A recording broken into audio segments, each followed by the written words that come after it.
Beijing is like a ghost town these days. The malls are empty, and it's hard to find anyone out and about on weekends. Places that used to be packed with people now sit deserted. China's economy is in a slump, and Beijing's is rapidly declining.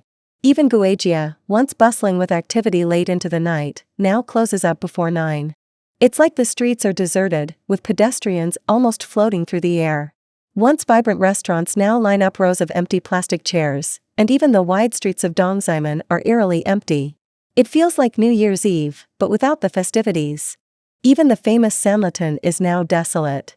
Beijing residents lament the stark contrast from the past, where students, migrants, and young workers were drawn to the city. The environment and location of this particular shop are still excellent, but there's hardly anyone around. Tourists visiting Beijing reminisce about the bustling World Trade Center, now a shadow of its former self. The overall business environment is bleak, with many shops closing down. It's a tough situation for small businesses, especially in the food industry. There's a wave of closures happening in various retail stores across the country. Being the first membership store in Shanghai, Metro China's Hutai Road store has now closed its doors, leaving many card-holding customers feeling bewildered. The Metro Hutai Road store, which opened in November 2022, suddenly closed for renovations. Over 2 months have passed, and there's still no further news. Amid the uncertainty, Ms. Xue, a Shanghai resident, is considering canceling her membership, but she's disappointed that she'll only get a partial refund of her 199 yuan membership fee. As China's economy continues to decline and consumer purchasing power sharply decreases, industries are engaging in fierce price wars, leading to a wave of store closures nationwide. Since mid-October 2023, following Alibaba's subsidiary, Hema Fresh's announcement to launch a comprehensive supply chain optimization, more and more retail companies have joined the trend of discounting. In the first 6 months of 2023, 106 Carrefour supermarkets controlled by Suning.com Holdings ceased operations. In December of the same year, Carrefour China closed its first supermarket in Shanghai, Xi'an store.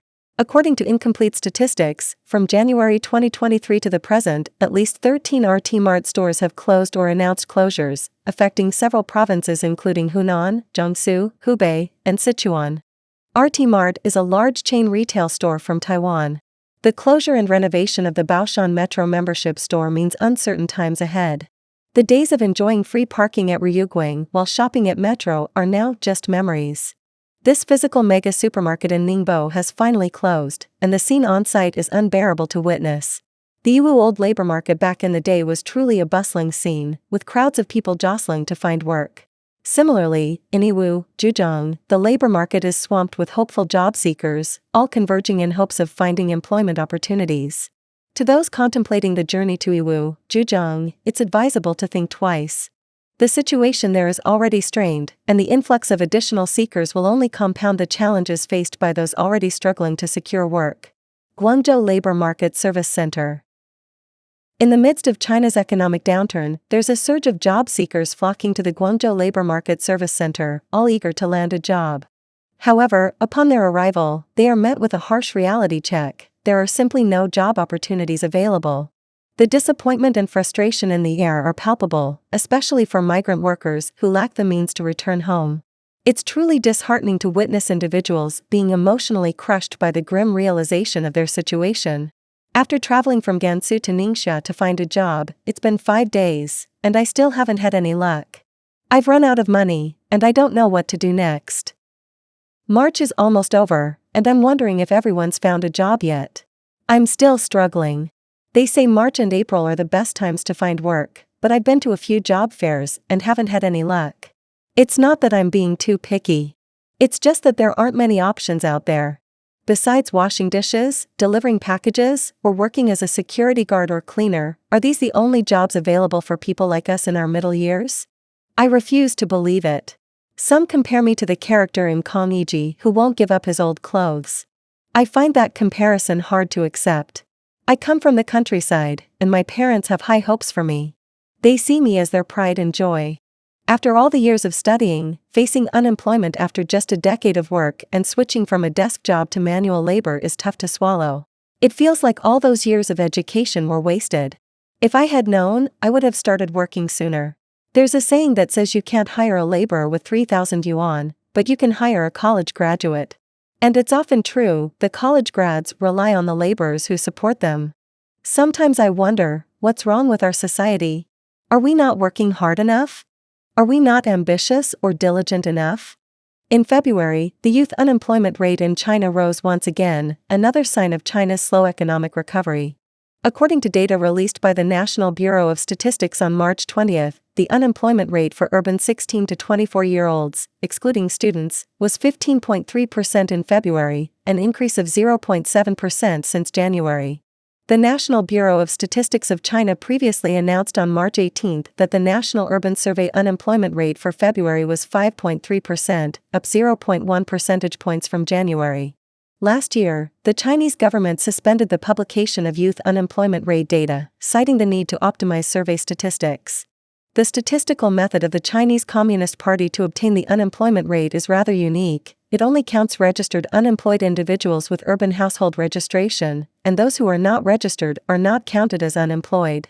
Earlier economic data released by the National Bureau of Statistics showed continued economic recovery, with officials claiming comprehensive over-expectation with steady growth. Regarding unemployment rates relevant to the public, Lu Aihua, spokesperson and chief economist of the National Bureau of Statistics, stated that favorable factors for promoting employment stability continue to accumulate.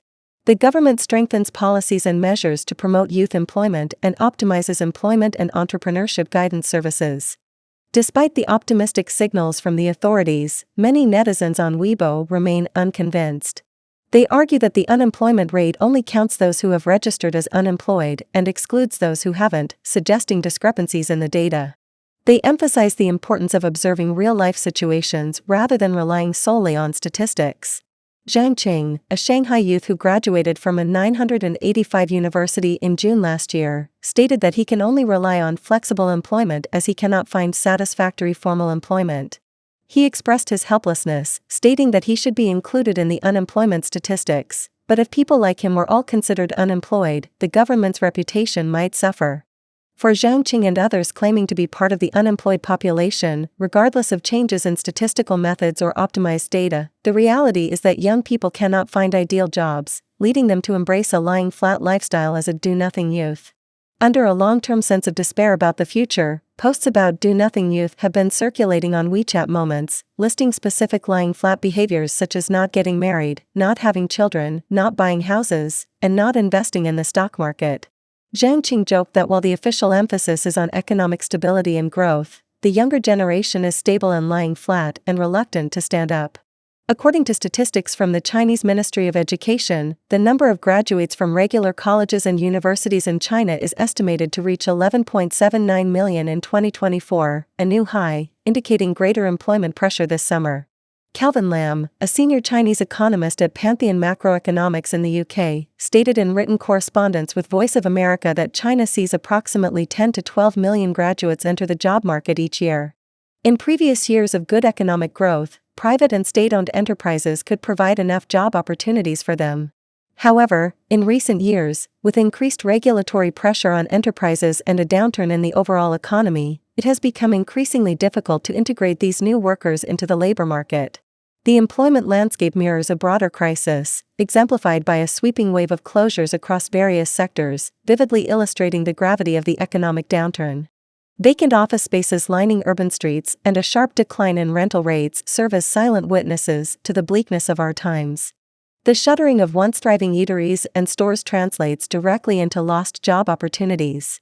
Reportedly, during the first half of 2023, China witnessed the closure of a staggering 460,000 businesses and approximately 3 million dining establishments, as per scant figures from mainland media. Economist David Wan, hailing from the United States, cautions that the immense strain on small and micro enterprises could jeopardize nearly 200 million jobs.